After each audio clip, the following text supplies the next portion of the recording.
Day, dumating yung parcel ko. Pahiram muna ng pera.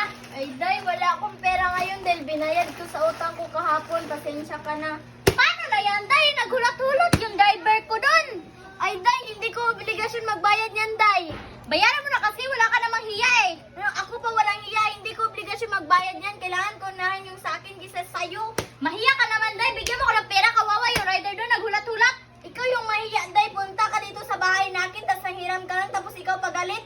Ibalik mo yan kung wala kang pera, wag kang Ayoko order. ibalik. Ayoko ibalik. Parcel ko to. Importante sa akin to. Kaya huwag na muna yung utang mo.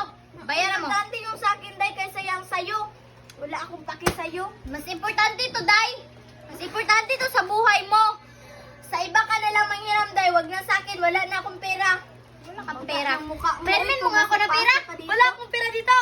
Baga na Nadamayan alis yung ka papa dito, dito. Be. Wala akong pera dito. Kayo na yan. Ikaw na magbayad niyan. Bayad yan, ano yan? Bigat-bigat, ano ba Dumayan yan? yung pa ako. Bato yan.